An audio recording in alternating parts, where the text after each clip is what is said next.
Txaldeko 3:46 minutu, Beasaingo Antzizar pilotalekuan ezustekoa eman zuten atzo Senarrek eta Ugartemendiak Peña eta Salaberriri 22-14 irabazi ostean favorito ziren. Peña eta Salaberri binakako B-serie txapelketako final laurdenetako ligaskako lehen jardunaldiko bigarren norgehiagoka horretan, baina garaipena urdinentzat izan zen, gainera garaipen argia. Bi atzelariek uda honetan ez dute, Mastersa jokatu titular moduan, Salaberrik bere azken torneoa San Mateoetakoa izan zuen, Ugartemendiak ere jokatu zuen hor, eta Peñak eta Senarrek ibilbide oso ezberdinak eraman dituzte. Batetik Jon Ander Peña lauterdiko txapelketan zuzenean sartu zen final laurdenetako ligaskan, baina ez zuen sailkatzerik izan, eta aldiz Beñat Senarrek B-serie mailako lauterdikoa irabazi zuen, eta beraz binakako honetara moralez eta jokoz gainezka iritsi da, eta hori atzo erakutsi zuen. Egia esan, Peñak eta Salaberrik oso itxura kaskarra eman zuten. Peñak ez zuen inondik inora behar zuken desberdintasunik markatu. Gorka Ugartemendiaren partida aipatu egin behar da ordea.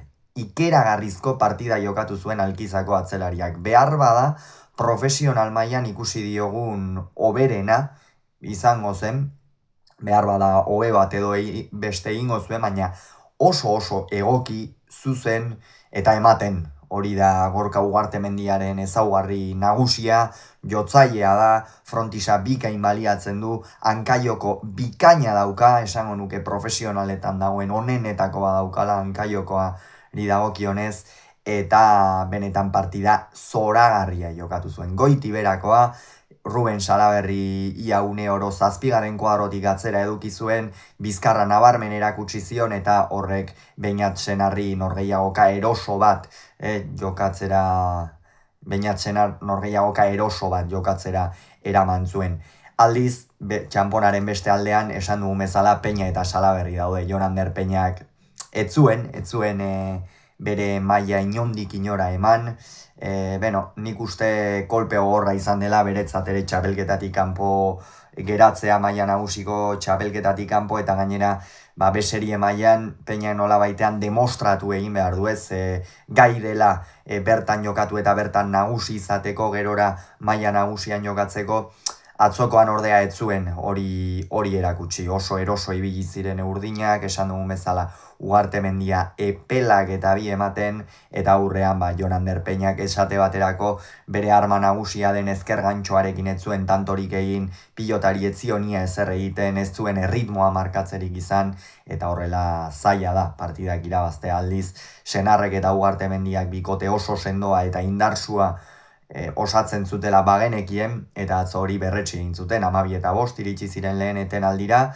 Bigarren zatian egia da 10 eta 16 horre, urbildu kakotxartean esango dugu zirela Peña eta Salaberri, baina hortikan aurrera nabarmen egin zuten gora berriro ere Senarrek eta Ugartemendiak, eta azkenerako 18 eta 10 bigarren etenaldian, eta azken zatian Ugartemendiak ez zuen jaitsi bere maila. Peña eta Salaberria da partidatik erabat irten da ikusi genituen, eta azkenerako 22 eta 14 lehenengo puntua beraz Senar eta Ugartemendiarentzat. Peñak eta Salaberrik hurrengoan saiatu beharko dute lehen puntu hori eskuratzen, eta baina Senarrek eta Ugartemendia benetan aurkezpen bikaina egin dute, eta ikusiko dugu, txapelketan zehar nola egiten duten. Gogoratuko dugu, lehen ere esan dugu, gaur pilotari dagokionez, Dariok eta Lozak Salaberria eta Gaskueren aurka jokatuko duten binakako B-serie txapelketako norgehiagoka, eta Altuna eta Ezkurdia Peio Etxeberria eta Rezustaren aurka binakako maila nagusiko norgehiagokan. Bi norgehiagoka horien analisiak izango dituzue.